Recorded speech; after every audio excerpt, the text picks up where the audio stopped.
Ito ang batang si Angelica Escolano, 12 taong gulang ng barangay Gitang Pasakaw, Camarines Sur. Dahil wala po siyang mga paa at putol pa ang kanyang isang kamay. Sa loob ng 20 taon, sa sako lang umiikot ang mundo ni Angelica. Tanging sako lamang ang kanyang ginagawang mga paa para makagalaw at makapaglaro.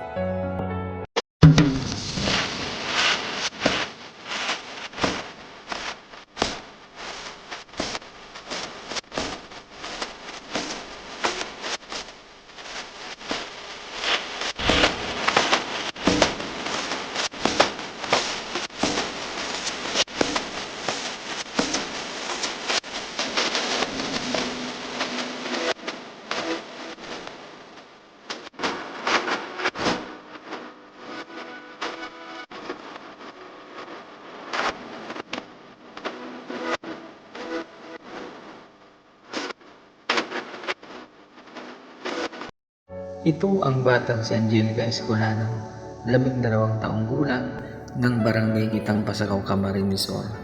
Hindi ko inaasahang makita ko ang kanyang kalagayan. Nagulat at naawa ko dahil wala po siyang mga paa at putol pa ang kanyang isang kamay. Sa loob ng 20 taon, sa sako lang umiikot ang mundo ni Angelica. Tanging sako lamang ang kanyang ginagawang mga paa para makagalaw at makapaglaro sa pamamagitan ng pagtalon-talon gamit ang kanyang sako. Angie, musta ka?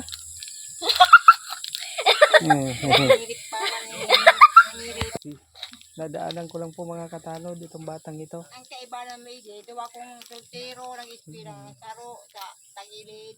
Inyo. Ay, nang agum mo nanay. Ay, nang agum mo. Ay, agum. Ano siya pa sa ako pangani, mauli na to. Kakayod to sa ano pa, kibihan. Oo. Ano to sa, Ay, nagkakayod ang agum mo. kakayod kaya lang ang sadiri niyang padyak, ya, maya mang gulong. Ah, Kaya yaon dyan ang duwang ano kan, dalagang kang gulong. Mama siya darang padyak ta, yaon dyan ang ano niya, padyak. Di na gagamit. pira ka mo digdi na. Sisay kay banan no kamon lang tulo. Tulo lang ka mo digdi. Di, ano kami gabo, sa duwa kong aking lalaki, soltero. Oh. Ay, may pimiman yaon dyan sa lulaw. Hmm. Sa ag-ispira to, nag-abot, nag-retira. Auto na naman sa lulaw. Ah, iyo. Nana, ka na na. Angelica. Hmm.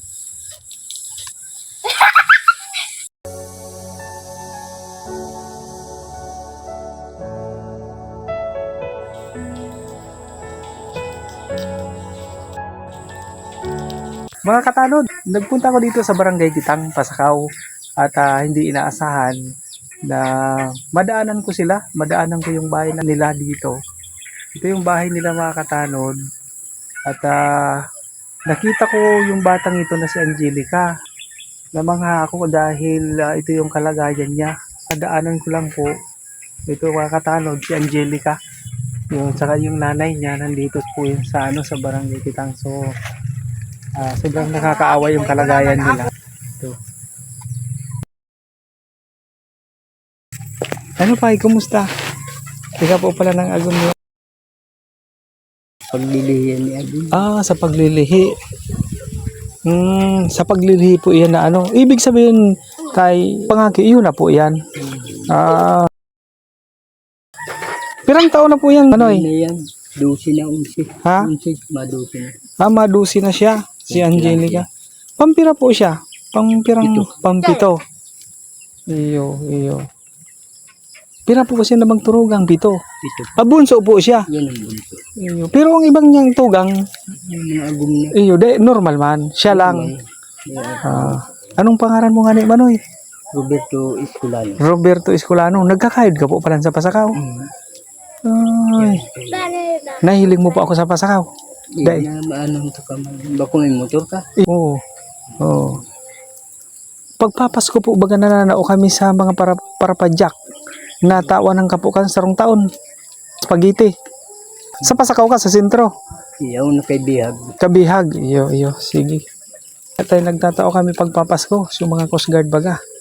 Tatao kami ni ano. Ito pong nagbibo ko itong ano igdi. Iyo. Ibahan lumang pusga. Iyo. O yung akro, mga akro.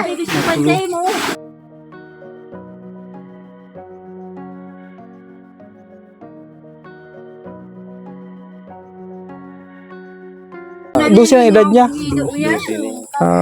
Yan. Daraga na ano.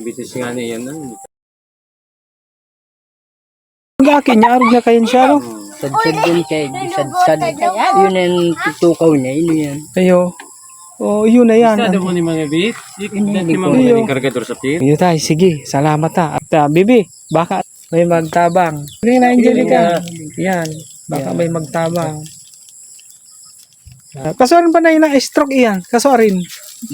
Kasuarin siya na ano. Ay, iyo. Tulong taon na. Tulong taon. Kaya yun. Na-stroke pa lang si nanay. Oh. Dua po bagang ang Iyo, iyo. median, dua. Na-stroke din. Ito po yung nanay ni ano, Angelica. Na-stroke din siya. Oo. Nakita ko lahat, dadaanan ko lang yung nakakaawa naman yung kalagayan ng bata na yun. Sana naman babalikan natin itong mga ganito. Si Angelica. Sana. Kasi yung nanay niya, na-stroke pa. So 3 years nang na-stroke. Parehas sila, hindi makalakad ng maayos yung nanay. Yung tatay ni Angelica, nung bata na yun, ang trabaho ay nagpapadyak lang po. Nagpapadyak lang. So mga katanod, sana matulungan natin yung batang ito.